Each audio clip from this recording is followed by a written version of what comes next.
So episode 3 of Deep Space Nine after this.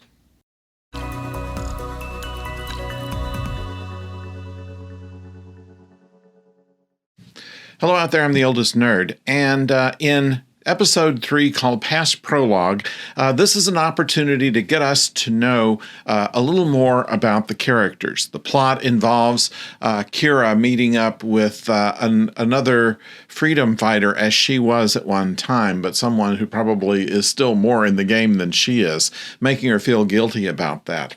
What we find out is more about Kira's past, however, and also something about Odo. We don't see Quark in this episode at all, but we do see the ops crew in action, how O'Brien and Bashir and Dax and Cisco and especially Cisco and Kira get along with each other. Acting job has been superb in this episode as it was in the first two, in that we see the conflict that Kira has between her past and her more enlightened presence. We see the tension between her and Cisco, as Cisco is not absolutely certain that she's completely on the side of the Federation, and actually Kira is a little bit confused about that herself.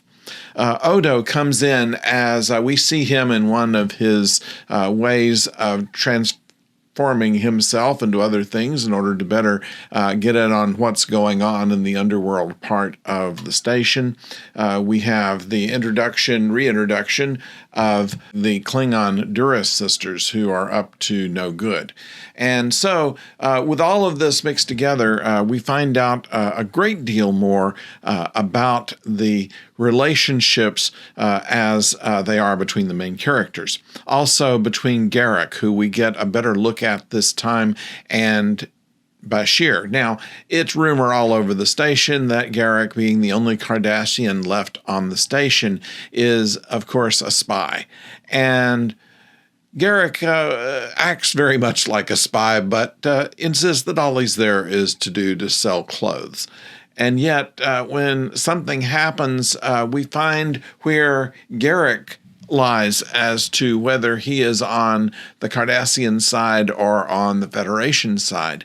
And it's kept vague. And his kind of off the beaten path, the back channel way of using Bashir to help him get information to Cisco is a clever way of introducing his character, of something we'll find out in the future about Bashir, certainly, and how it all works.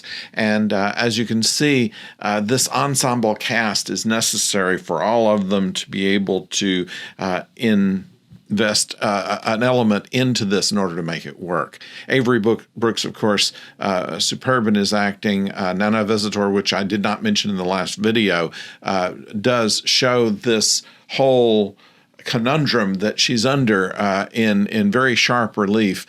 We see why Odo is so valuable, not only in his means of being a shapeshifter, but also his general understanding of all of the players. And we get to see a little more of O'Brien and his grudge against the Cardassians. He actually fought in the war against the Cardassians and did not like their methods, obviously. They don't have real nice methods, to tell you the truth. And so what we have here is a nice edge of your chair kind of episode, and at the same time a way of introducing the major players without just saying, okay, here is so-and-so, and they're this and they're that, and this is what they're going to do. And we also see that at the end of the episode, not everything was really resolved. There is still a problem between Cisco and Kira. There is still a concern as to whether the Federation and the provisional government of Bajor are all that stable in the area.